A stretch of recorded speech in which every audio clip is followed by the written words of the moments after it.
What's up, Moto Buddies? Mike here from Tacobout. Today we're taking a look at a 2020 500 Exc-F 6 days. This is a pretty sweet little bike. You know, the 6 days have a particular look to them. They have often a orange graphic, or an orange frame rather, special graphics, special rims, special branding on the exhaust, like up here on the handlebars. And the graphics on this one I think are particularly good looking. I forget which country this is. It might be Portugal. You can leave a comment below if that's not correct. So, you know, we don't often take in bikes that have some time and some hours on them, but we make exceptions, and this was one of them. This bike is headed to Texas, and it was by a rider who's undoubtedly looking to do some overlanding, some type riding, BDRs. And so to accomplish that, I think the primary goal was to put on some wind protection. And so the Taco Tower gives you that. It's also very light, super versatile. And I think one of its main features are the breakaway functionality to the screen. So these little rubber grommets here are what hold the screen to the tower. And if you come forward, you're gonna hit that with some force, and it will, see how I've got that, and it'll pop away. And that's really the main appeal, I think, to me anyway, of having a tower that is as safe as possible. Lighting is great. These are two Diode Dynamics lights, and they are both rated for, so the low is rated for on-road use, and then the spot high, those two are together in high mode. And then for additional lighting, pointing out, we've got our flex turn signals here. Now the tower lets you mount all kinds of GPS options. So he's got a Voyager Pro here, and then on this flat platform here, you can do a ram ball with an extended arm, and that would put like a phone in vertical here. And that's how I have mine set up. We've got the turn signal indicator, and then the key is relocated. Over here, we've got a USB charger, and then there's a voltmeter in there as well. And there's plenty of room for other switches and accessories. You can really build these out, and they're very, very versatile and configurable. Stock speedo remains intact so that you have and maintain your hours, your accumulated hours, check engine light, some of those things that are you're only going to have on the OEM display. We leave that there intentionally for that reason. And then the cockpit has been modified with the XC gear. This is the Mako 360, and this is a great bar damping system. We have a Tacomoto, the master switch here. The OD Row grips are terrific, super squishy, and good ventilation under there. And then the highway dirt bikes with the integrated mirrors and the big bolts that hold those on. Get ECU system, quick shift, dual maps. This is just a great upgrade for all riders of all skill levels. Tacomoto on the turn signal switch over there, that gives you master control, and really particularly it gives you the off function. So if you need to turn that headlight off to conserve battery power, or just be a little bit on the down low, you can do that with that switch.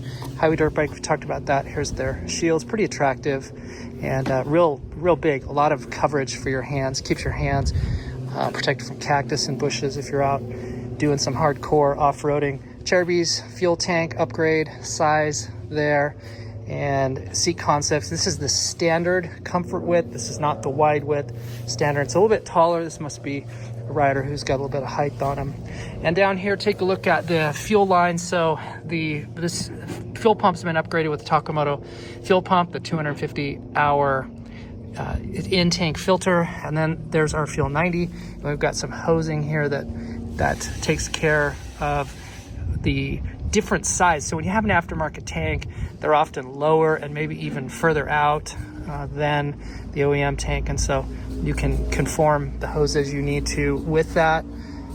Got a Recluse clutch here. This is the dirt tricks on the primary drive.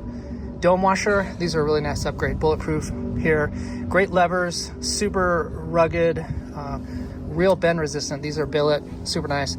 Molecule skid plate, and then the Tacomoto oil filter. Samco hoses, and let me point out that we have retained the thermostat.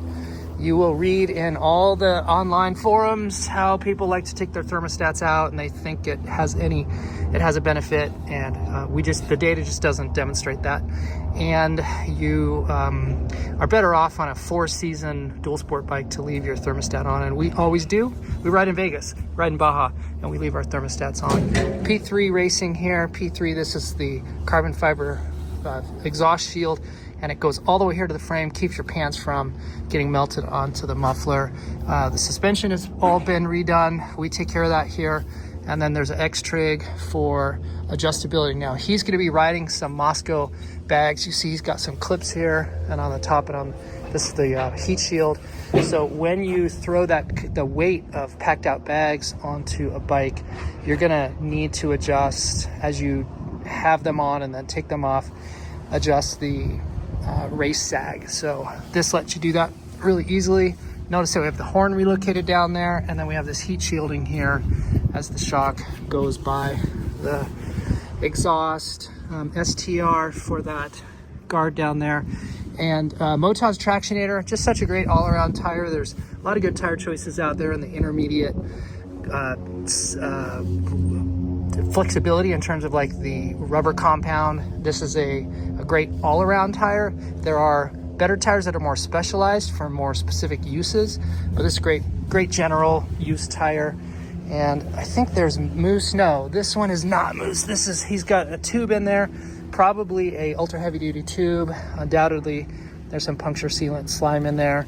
And then we've got the wheels balanced. This is a Warp 9 hub with a Cush drive. That takes driveline shock out of your drivetrain. Chain lasts longer. It's a little smoother, and so if you're doing some of that on-road riding, there's a nice benefit to that. Dirt Tricks Ironman rear sprockets and a nice chrome finish. And then here's bulletproof. That's just a little guard that protects the hang down chain guide as well. So these are the Pro Motor billet with the Extend Air. These little clips back here are a nice safety feature that prevent hyperextension of your Achilles. They have saved plenty of riders, plenty of injuries. We've installed the Tacobout auxiliary wiring harness, and here's the SAE cord. This is for trickle charging. Then we have an engine ground. That's right here. And that allows for the power functions up here on the tower. And so we have engine hot accessory power taps, and then you have engine run. And so either one of those options, you have that very easy to get to up top. On the front, we've got these fork shrinks. These are just a nice cosmetic covering of the forks. They dress up the look. And then when you put on these X-Mud, these Cherokee X-Mud, between the two things, you've really got a nice upgrade to the look of the bike. And at a minimal cost, I think you're well under $100 to do both of these things. And, you know, other riders who are spending many hundreds, if not thousands, on exotic coatings and finishes and anodizing, while there is some functionality to be gained from that in terms of looks, for very little money you can dress up your bike. We think that's a really solid and smart way to go. We've got our bracket here. This is our hose clamp, one here and one here, and then that allows all of this hose here. This doesn't flex, it doesn't move. You can't have any of that hose move if you're going to have some dash accessories. So you have to have a rally style situation now where this is going to flex out like all the Dakar rally bikes do. On the radiator guards, these are the bulletproof one piece, and these are true guards, unlike stick guards. It was typically something that calls itself a radiator guard. It's more like a stick guard, but these are valid, real effective radiator guards. Warp 9, the Elite series, which is the really durable rim. And then again, I talked about having tubes in there, and then balanced STR carbon fiber on the front. And then I really like the look of the Warp 9 brake rotor. Looks a lot like the Yamaha style. I think that's a really attractive look if you're just interested in dressing up your bike and making it stand out a little different than the standard KTM look. Under the seat, get ECU, we talked about that. Anti-gravity 8-cell battery, and then inside of the airbox there's a PC Racing filter skin, PC Racing base gasket, and that really is a pretty competent setup. This bike will handle any, oh, I guess one thing here to mention in the rear, forgot that. This is the Tidy Tail, that's the 3-in-1 light. That's brake, run, and turn. And then we've got the breakaway, enduro plate, and this is the Fastway Pro Mobility end cap. A lot of riders like the ultra silent insert. However, running it without it gives you a little more deeper sound, a little more snarl and bark, and that's pretty cool too. Recluse, that's the auto clutch. That's the 4.0, EXP 4.0. I like that a ton. Bulletproof on the brake over there. So that's a pretty good rundown of this bike. This just represents that previous generation. We work a lot on the new 24 bikes, 25 now. And so this just gives you an idea of what can be done on the 20 through 23 bikes. So if you have any questions about this machine or any others, let us know. We're happy to work with you and try to fulfill your needs. Like, subscribe, go out, get some adventure.